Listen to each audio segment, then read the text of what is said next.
Hey Brickmaniacs, welcome back to another Designer Studio episode. Today we're taking a little closer look at the Devastator. So we got Brennan joining us to talk about, well, what you were saying is probably the biggest, at least aircraft wingspan-wise, that you've ever built, correct? It is. I mean, I'll hold it up real briefly so you can see this. I love the colors. Thank you, I appreciate that. That's definitely, I mean, it's longer than my forearm, which is about as big as I've ever gotten. So big and deceptively so, because when you look at this thing, it's like, oh, you know, it's just another carrier aircraft. But that's a lot of wing that you need to stow, which is why we have the folding wings. We'll get to that in a bit here. But yeah, this was a really interesting build, because I kind of went back and forth between, do we go with the Midway look? Do we go with the, you know, pre-war training exercises type look? And as much as I think this would have looked pretty fierce in the sand blue and the Midway colors, there is only so much that you can actually get in sand blue. Right. Which is a tragedy. I wanted so badly to do it, and it just makes everything such a pain.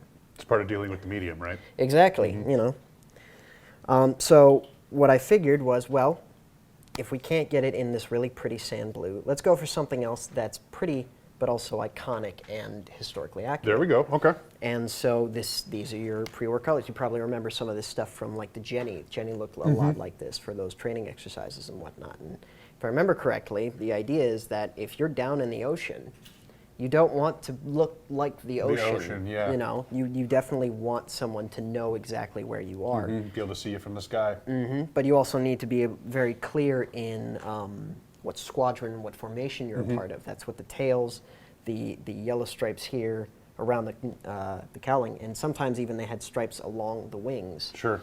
That would denote exactly where they were from, who they flew with. Got the big old classic star with the meatball on there. Yeah, I love that printed element. Elements, I should say. Yeah, both on the top, and we've got some stickers on the bottom. None on the side, I found. I went looking for that stuff, and they didn't put them on the side yet, and they hadn't yet staggered the one top, one bottom. So it was all marked up everywhere. Exactly. Well, look at the printing we got on the propeller here too. Like, propeller is super fun. You don't see rainbow colors very often on military aircraft. That was one of those things that I was like, we need to add this because it's such a classic design. When you spin it, creates that very distinctive look to it, and I just thought, I was like, I can't not do that. Very cool. So a lot of fun to do that. We've also got, you can already see, probably got a little gun port on the one side. This thing carried, I think, 130 cal. So not even the big 50 cal that we've got sitting over here. It's literally just a little rinky-dinky 30-06 shooting out the front, and then another one sitting in the back. I think at some point they upgraded to a 50. But were they ever in the wings? No. Or were they? It was just always up front? It was one gun right there. That's all you've got, and I think all that's good for is lining up a shot with a torpedo, because it's not going to do much to a ship, let alone an airplane. Yeah. So they've got that, and you got the little squadron logo here, which, if I remember, I can't remember the trick, but apparently there's a the actual design. It's hard to see maybe, but the actual twister and the bird both make up, I can't remember if it's letters or denote numbers. Oh, interesting. Of the actual squadron that it flew with. So found that really cool. Hard to see because we've got these wonderful minifigs from Landon in here, but there's a instrument panel in there. So we've got that going, and this lovely telescopic gun sight. Yep. Which you got to upgrade your gun sight for this one. Seriously, it's one of those things where I'm just looking at it going, I have trouble keeping a telescope lined up standing still on the ground. I can't imagine like putting your eye up against that and just smacking your face into it trying to line up a shot. Well, and that vision going from like seeing everything to then just nothing. like my goodness, it's got to be so disorienting. Be tough. Yep. By the way, keep flying the airplane while you're doing it. Hand still on the stick, please. Yeah, so there was a lot of fun printing going in. Obviously, you've probably seen the lovely torpedo we have mounted underneath, which if I'll roll up the gear, which that's as far in as they go, and that's by design. It's one of those things where if you the gear don't go down and you're landing on the deck, you want to make sure that you can preserve most of the aircraft, because if you just scrape the entire underside of this pretty much frail done. frame, it's game over. You can also see the torpedoes hanging in there at an angle. I don't remember if I've talked about this stuff before, but we'll find out. Comments can roast me.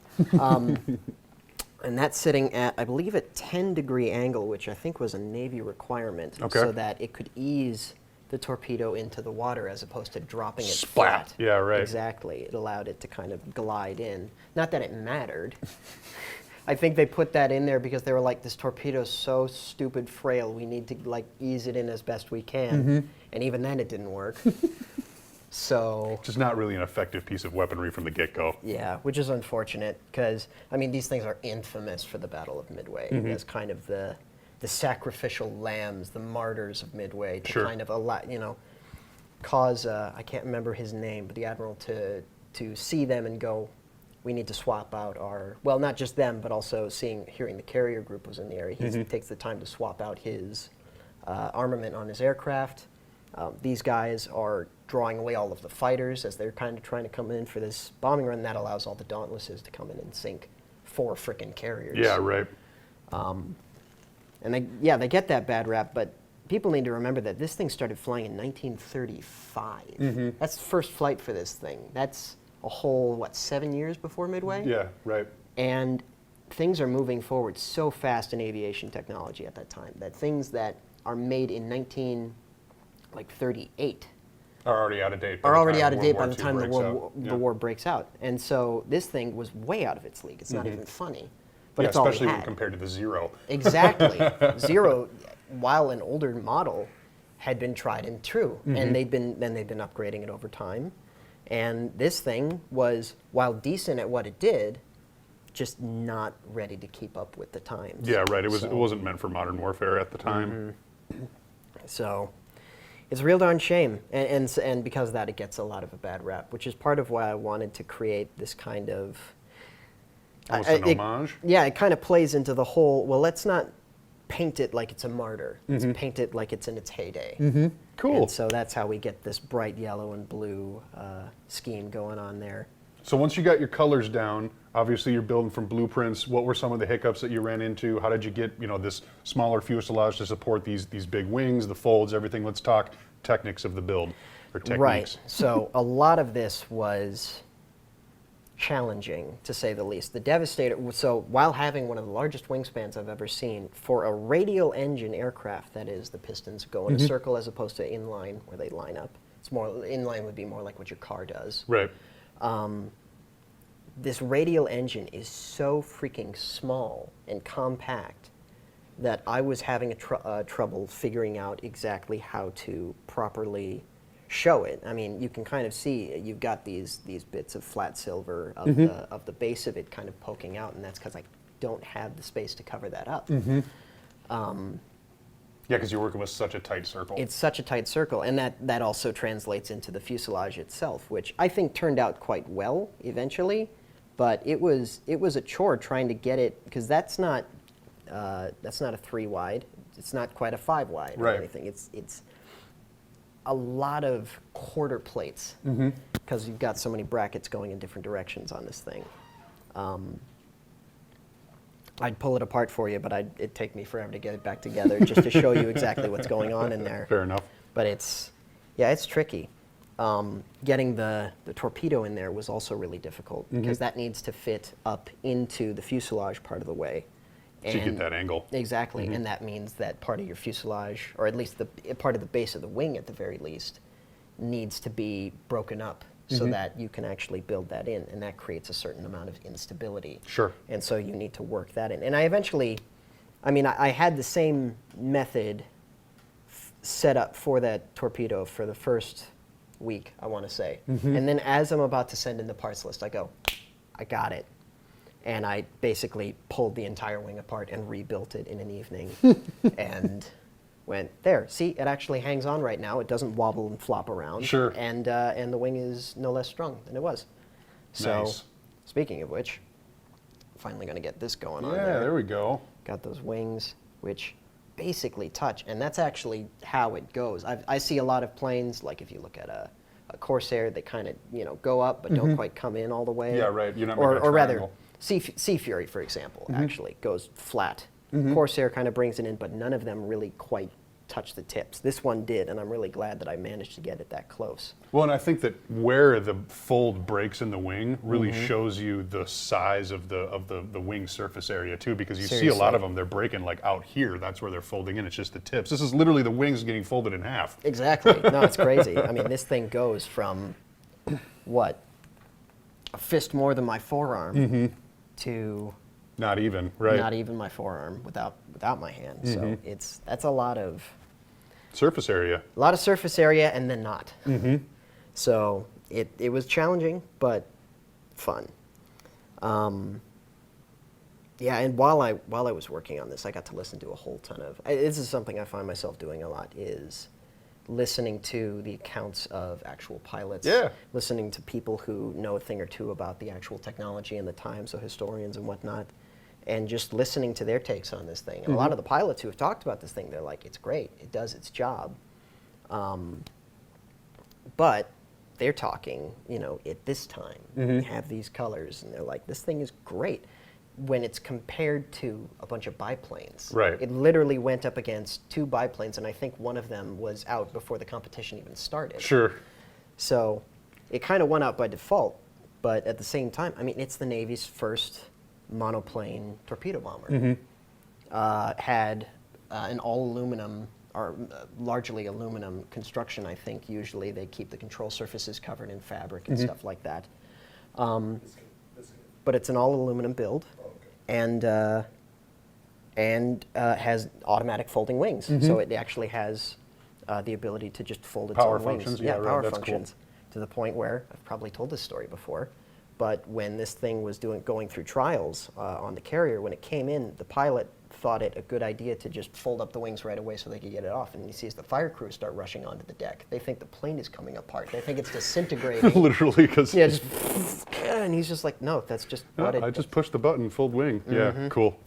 So, it's I don't know that it's a beautiful airplane. Colors are really pretty, but I will say if you look at this thing especially from this angle, and you just look at the silhouette of this thing, I feel like this is the silhouette of airplane. Yeah, right. I agree. I would draw this as a kid. And not even know that that's what you were drawing. Exactly. Yeah. I mean, the wings are a little too long, it feels, everything's a little too chunky, but then the fuselage is really small. Yeah, all compacted. Yeah, very cool. So, generic full of 3 looking, people. but also unique. Yeah, and definitely one of those kits that if you are building kind of an aviation history, or if that's kind of your thing that you're collecting, You need this in you there. want to have that featured Exactly. in your spot. So very, very cool, my man. Anything else you want to talk about on this bad boy? I want to address the canopy. Sure. All right. Definitely one thing that I remember getting a lot of people upset at. Well, at least the number of people who actually comment on my things on Instagram, you know who you are. A few of them were pointing out, hey, so that canopy, especially with that, the way that's shaped, that's not looking quite right.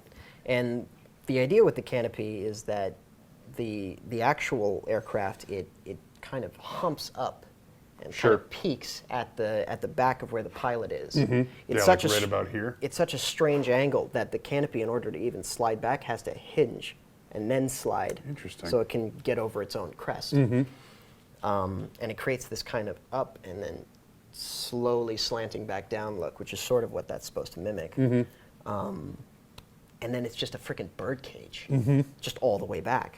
And it's really tight. And you've seen canopies that feel busy, right? Like we all kind of know what that feels like.